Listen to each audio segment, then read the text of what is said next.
Ladies and gentlemen, you thought it was over, but you were wrong. I am back. Welcome to The Watcher, episode 29. I hope you haven't forgotten me, and I'm glad to those of you who still give a damn. Episode 29, we are in September 2014. We'll be finishing out the year 2014 here in the big 2026. So with that in mind, let's get straight into it. And we are here in Kinky for K1 Heroes 57. Main event of the evening is a heavyweight title match. Heath Herring versus Mark Hunt. Never fought before, but Herring's the massive favorite here. But we're not here for that. Also, Francis Ngannou in the undercard. We are here for the very first fight on the prelims. The Onion, Grease Kunis versus Curtis Blades. A young Curtis Blades. Very young. 0-1 record. Versus the Onion, Grease Kunis, 21 years old, 6'4", fighting out of Munich, Germany, where I will be visiting in like a month, in case anyone cares. He has a 5-2 record and is the colossal favorite. Let's get straight into our first fight in like a year. Yuji Shimada refereeing, first round 10 minutes. I can never remember the Japanese MMA rules. Two fighters touching gloves now, wrestling into the over-under clinch position. Blades gets a good clinch, tries to pin him up against the ropes. Kunis stuck against the ropes for now. Blades going for the takedown. Into side control now. Blades trying with elbow strikes. Kunis with a much better BJJ background, and Blades not doing much damage yet. Kunis trying to regain his guard. Blades isn't allowing it. It really is just tiring himself out throwing these elbow strikes. But he cannot get himself into guard. Has been there for nearly 5 minutes now, unable to get anything going from the bottom. And yeah, just really not getting anywhere. Kunis really needs to work on his guard pulling. Yeah, Kunis trying to move. Again, this is an incredibly boring first fight back. Blades throws like 97 punches from I think half guard or side control, but really just has not gotten anything. Kunis completely fails to do anything whatsoever in that round. Blades lands a takedown and then 92 ground strikes. I don't even know what you say about that. Kunis really is going to want to finish here, or he is absolutely screwed if it goes to the scorecards. Last round, 5-minute round here. Kunis gets the initiative, which is good. Lands the jab, misses a big right follow-up, gets into the clinch, tries to wrestle Blades to the ground, doesn't get the takedown. Blades into a knee strike now as he controls. Couple of knee strikes to the body, just trying to wear Kunis down. Pins him up against the ropes. He's going to try for that takedown again. There it is, into side control, and presumably Blades will finish the last 2.5 minutes of this fight by just punching as Kunis completely fails to pull guard. Absolute failure to prepare from Grease's team here, which he doesn't have a team. Maybe he should get on that. That is the end of the fight. Absolutely unbelievable. Round 2. Kunis landed one jab. Blades... everyone knows that Blades won this fight. Rising to 1-1, Curtis Blades out of Chicago. Kunis back to the drawing board, dropping to 5-3. With his Muay Thai and BJJ background getting him absolutely nowhere. Hopefully he comes a little better prepared next time he is on the card. Terrible fight. Just awful. In the wake of his loss to Curtis Blades at K1 Heroes 57, Grease Kunis has joined the Academia Sarmatia, team out of Europe somewhere. Nobody jumps out to me. Gegard Mousasi, Dion Staring, some decent names. Valentin Overeem, right, some decent names here. Oh, Jan Blachowicz. There we go.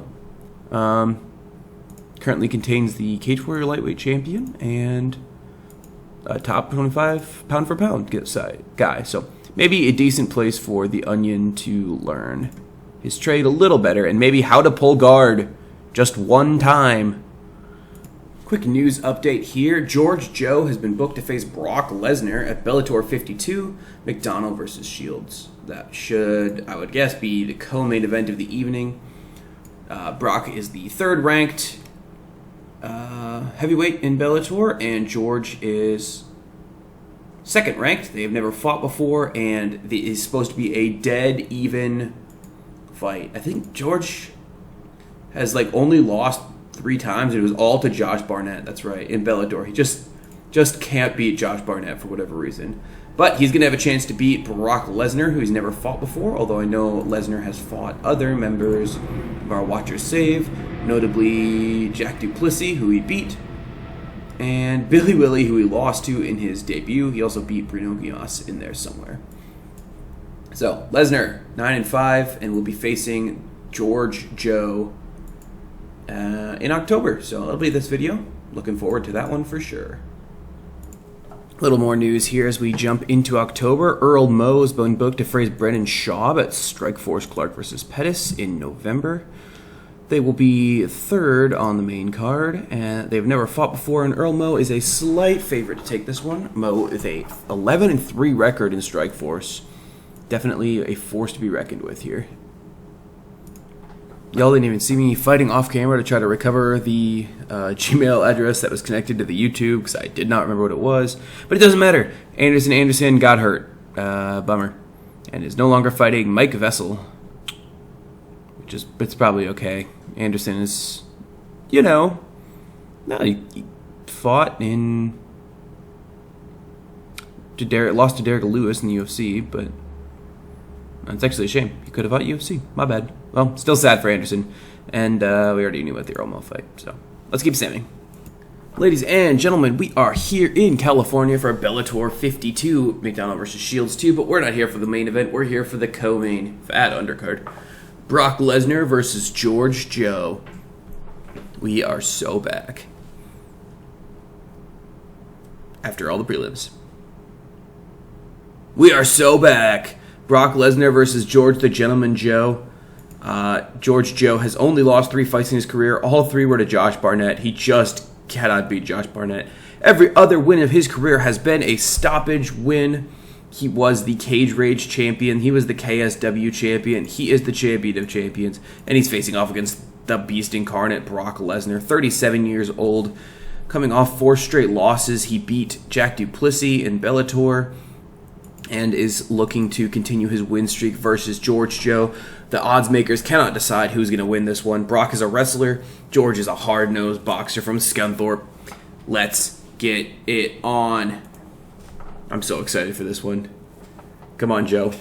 You can do this. Lesnar coming in heavier tonight. Here we go. Joe taking the initiative. 2 jabs and a right cross. 2 jabs and a right cross again. George throws a punch, but Lesnar blocks. Lesnar looking to grapple here. Beauty of a straight right from Joe. Landing a jab. Cool crunching right hook from George Joe. Lesnar's trying to grapple, but just can't get the timing right. George landing those right hands. Left hand, right, straight right. Halfway through the first round.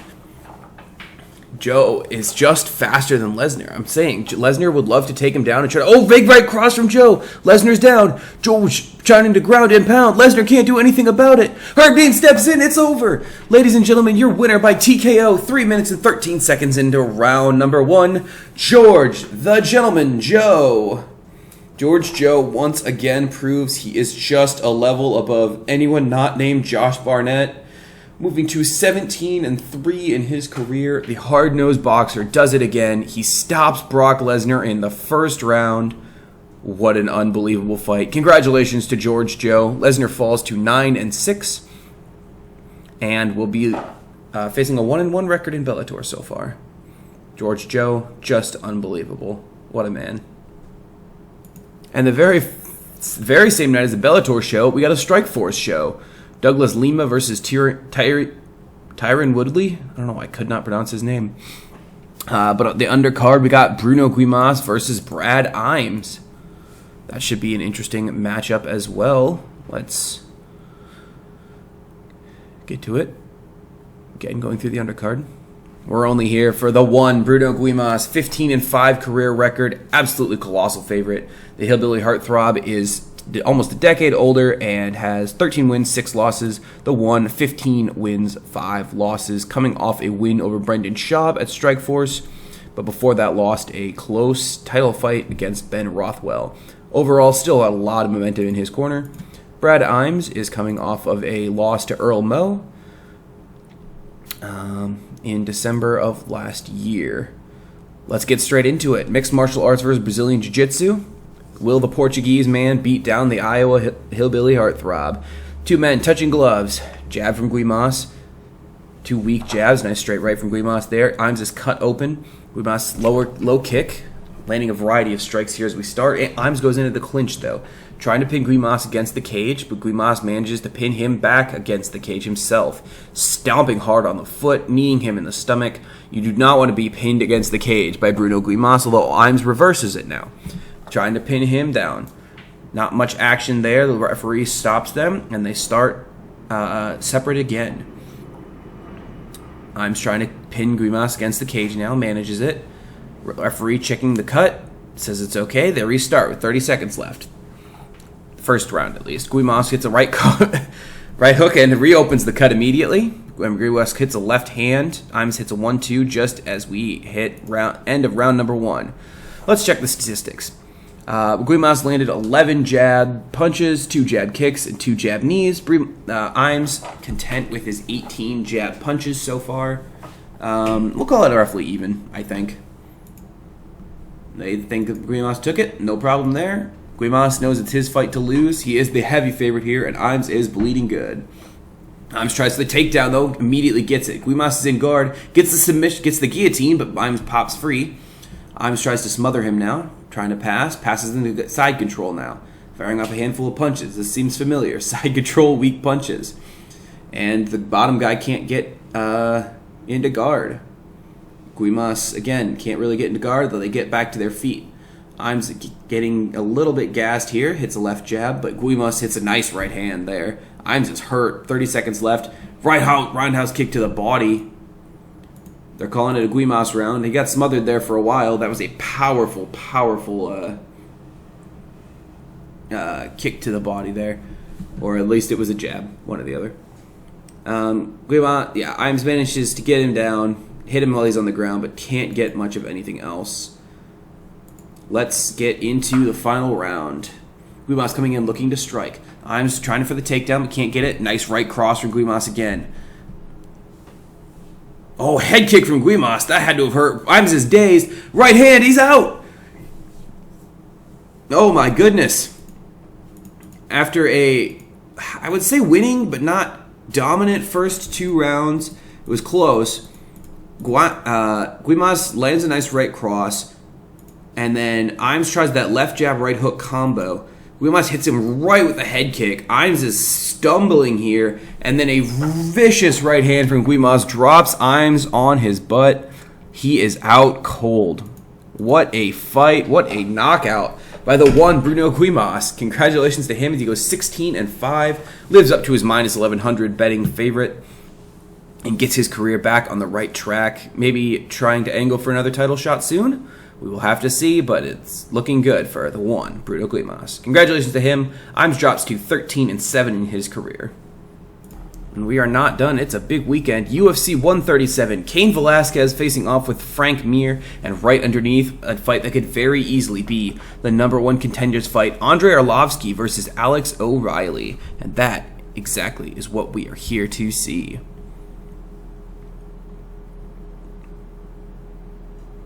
Here we are, Andrei Arlovski versus Alex the Maverick O'Reilly.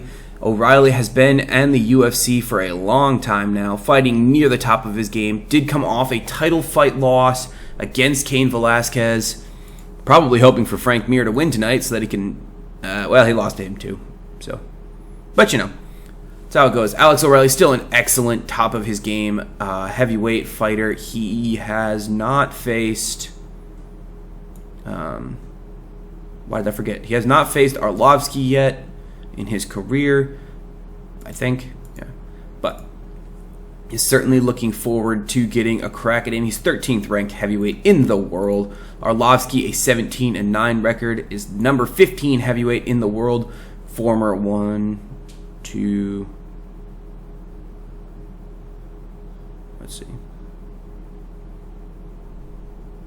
Former 2-time champion, has fought Frank Mir 4 times, which is a lot of times. I think he lost 1, 2... No, he won the last 2 of them. So 2-2 against Frank Mir in his career, and would love to try to get another crack at that, maybe for the title. Who knows? Let's get straight into it. 2 heavyweights. O'Reilly favored, minus 750. Mixed martial arts versus Sambo. 2 big men in the cage. Let's get into it. Herb Dean refereeing today. Sal D'Amato, Matt Hume, and then a third guy who I lost, and I don't really care. All right, here we go. Quick jab to the lead leg. Arlovsky throwing the punch. O'Reilly grabs Arlovsky, trying to pin him up against the cage. He's pinned. Now what's he going to do? Not much. After about a minute, Oh, big straight right from Arlovsky, though. Arlovsky throws a big combo. Good right hand from O'Reilly. 2 guys throwing heavy leather now. Low kick, narrowly misses. Arlovsky lands some good punches, but good right hand there from O'Reilly. It seems like Arlovsky is scoring much more than O'Reilly so far, but these guys are just trading meat hooks. O'Reilly's starting to slow down just a little bit. O'Reilly with big left hand, though. The counterattack. Quick kick to the lead leg. He's trying to cut down the big man. Again, a lot of leg kicks being thrown by O'Reilly here. He's up on the jab punches. He's up on the power. He's about tied on the power punches. Up on the kicks. O'Reilly's actually been landing more than I thought. Arlovsky's been landing the bigger combos, maybe, but O'Reilly's definitely landing a higher volume. They're going to call it a 10-9. It's saying it's his fight to lose, and he certainly has no problem with that. Left-right cross block from Arlovsky. Big head kick from O'Reilly. Oh, Arlovsky's out cold. Oh, my lord. 17 seconds into round number 2. Alex the Maverick O'Reilly lands that Maverick head kick. Knocks Andrei Arlovsky out cold. He's done it to Jeff Monson. He's done it to Gary Turner. And he's done it to Andrei Arlovsky. Head kick KO. What a shot. What a win. What a fight. 5 minutes, 17 seconds of action with an incredible result. We'll love to see it. Congratulations to Alex the Maverick O'Reilly on his big win in the co-main event of UFC 137. He moves to 19-5 in his career and rebounds well after that title fight loss. Bit of news here. Bruno Guimas, coming off that victory in Strikeforce over Brock Lesnar, is being approached by Pride, the UFC, and Bellator. So he might be moving on with his next big contract. That will be certainly interesting to see where he decides to sign. I'll keep you posted. Correction, sorry. Bruno Guimas beat Brad Imes. George Joe beat Brock Lesnar. All right, Bruno Guimas. He has decided to continue on with Strikeforce. He's staying. 24th ranked heavyweight in the world. Wants another shot at that Strikeforce heavyweight title. And you can't blame him. He's a great fighter, and he's fought in Strikeforce for 4 fights. They took a chance on him after Elite XC. He was cut from the UFC, and now he's trying to be champion again. Third company. So, good luck to Bruno. Okay, so the big news is that Jack Duplessis has been booked to face Damian Grabowski at Bellator 54. That will be in January. So we won't catch it on this episode, but we'll catch it on the next one. I swear there'll be a next one. I swear it won't take a full year. As long as you guys, care that this still exists. Jack's 1-1 in Bellator, but yeah, I mean, that's news. The biggest news is that GSP lost the title. That's crazy. GSP lost to Diego Sanchez. I mean, it's GSP's second loss after that win streak. So congratulations to Diego Sanchez. He beats GSP in his 3rd time of asking. What are the odds? Tonight, we're in Texas for Strikeforce. Clark versus Pettis is our main event, but we are here for Earl Mo. Aren't we always? Earl Mo is coming off of a... Big Sexy Earl Mo, I'm sorry, I forgot. Facing the hybrid Brendan Schaub. Schaub coming off a loss against one of our other Watcher fighters, Bruno Guimas, 9-4. Still a very respectable record. Former King of the Cage champion, of course. And, of course, Big Sexy, 13-3. From Monkey's Eyebrow, Kentucky. He is coming off a 2-fight win streak against Brad Imes and Bobby Lashley. And, in fact, out of his last 7, the only loss is to a fellow Watcher candidate, and that's nothing to sneeze at. He is Mr. Strikeforce, has been here for a long time, former champion even, but has not quite reclimbed that mountain to win his title back. But hey, he might. Monkey's Eyebrow, Kentucky versus Aurora, Colorado. Wrestling versus Boxing.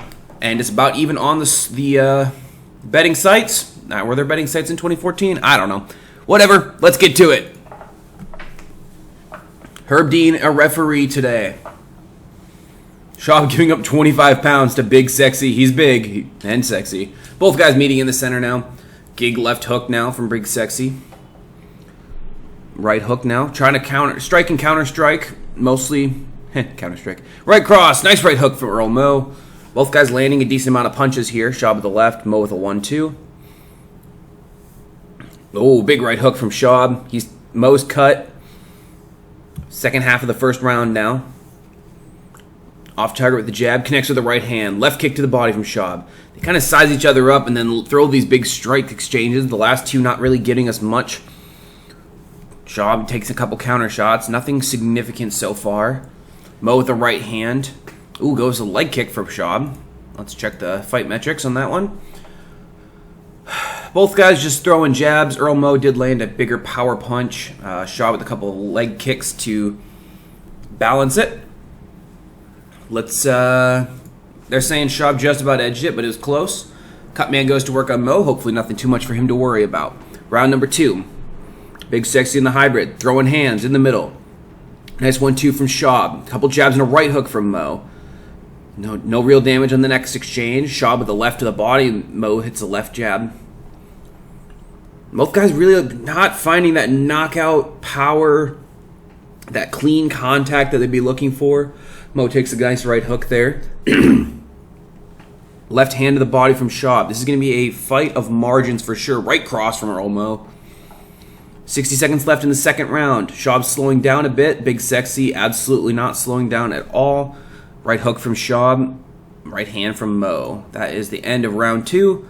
It's really just jabs. There's really so little. They're saying definitely 10-9 in favor of Mo. I'm happy to give it to them. But, like, whoever wins this round should win the fight. But whoever finds that one clean exchange, I think, is definitely going to win it.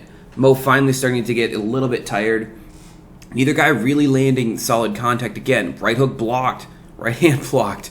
They're really very evenly matched. The odds makers were absolutely right. Oh, jabbing a right hook from Schaub, though. Mo misses it. Oh, Mo taking more counter hits. There, he lands one of his own, though. Mo with a couple of tracks. Oh, great right hook from Earl Mo. He really needs a knockdown or something here. Mo lands a 1-2. Just to be sure, neither of these guys can be sure at all. You have 60 seconds to prove yourself, boys. Let's do it. Oh, nails a right cross, Mo. Nothing there. 14 seconds now. Oh, big right hook from Earl Mo. Schaub is down. Mo's ground and pounding. Its time is up, but I think that the optics of the fight ending with Earl Mo on top, throwing bombs on Brendan Schaub should do just enough to edge it. The judges' scores are being announced. All three judges have scored at 30-27 for your winner by unanimous decision. Big Sexy Earl Mo sends Brendan Schaub to a second straight defeat, and Big Sexy shows that wrestling wins every time. Just got to leave it for the last couple seconds to really make it a sure thing. Congratulations, Earl Mo. 14-3, an excellent career record. The only loss coming to Ben Rothwell, Shane Carwin, and Bruno Guimas. 3 straight wins here for Big Sexy. Maybe he should be heading for heavyweight championship contendership. Jeez, words are hard. You gotta give a company some slack. It's been a year. Anyway, big win for Earl Mo. Congratulations to him. Okay, this is relevant. Earl Mo wants the Guimas rematch. Says that Guimas is ducking him and he still wants the fight. Interesting. Here's a fight for you. Bobby Braxton versus Heath Herring at K1 Hero 60. I think that's a heavyweight title fight. Oh, it's not. Chuck Congo and Mark Hunt will be fighting over the heavyweight title on the same card. Mark Hunt is the champ. Way better in this than he was in real life. I mean, look at that. 19-9. Anyway, Herring and Braxton will be fighting on the undercard. Herring lost the title fight at K1 Heroes 57, but at K1 Heroes 60 in February, they'll be facing off. Heath Herring won the last fight, but Bobby Braxton won the one before that. It's a trilogy bout, and probably for a title shot. That will be an excellent match. So we'll see that one in February on episode 30. Wow, 30 episodes. It's crazy. I'm usually suck at sticking to stuff. I say after a year away. Oh boy, here it is. Alex O'Reilly has been booked to face Cain Velasquez at UFC 143. Velasquez versus O'Reilly 3. Cain's up 2-0 on him. Won both by decision. But they're saying O'Reilly's got a chance here. I mean, listen, he's won out of the last 9 fights. 7 wins and 2 losses to Cain. And if Frank Mir just lost to Cain again, who else is going to challenge for it? I just don't think it's going to happen. So I think this is the move that makes sense. And I'm really, of course, hoping that Alex O'Reilly reaches the top, wins the UFC heavyweight title. That would be incredible. We'll see. That will be in, I forgot to look, March. Next episode is going to be a big one. Title fights all over the place. We're going to get our boys some gold. A little bit of news as we get to basically the end of 2014. Billy Willie's been booked to face Daniel Cormier at Pride 95. That should be a good fight for featuring LeVar Johnson versus Fabrizio Verdum for the Pride Heavyweight Championship. Sure. Opening the main card, though, Cormier versus Billy Willie. Never fought before. Billy Willie's slightly favored. Looking forward to that. Cormier 7-1. Billy Willie 13-4. God, his little hat always kills me. And also, Machado McGregor is coming to the end of his UFC contract and has entered the renegotiation phase. Let's see if they will reinstate him after his drug test failure. Yeah. How long's he got? 3 more months. Hey, we could see McGregor sometime next episode. Welcome back. Cheating on don't do drugs, kids. All right, it is the first day of 2015. We will not go any further than this, but we will go through the news. Machado McGregor has signed an exclusive contract extension with the UFC. Anderson has recovered from his chronic shoulder pain. Aw, poor guy. The most mixed record of all, but, whatever. And Billy Willie's fight. We knew about that. Let's go down the short list quick. We can just remember who everyone is. Got Alex O'Reilly, 19-5, currently in the UFC and fighting for the title in March. Anderson, fighting with the UFC, hasn't fought in a bit. Billy Willie, fighting for Pride, will be facing Daniel Cormier in March.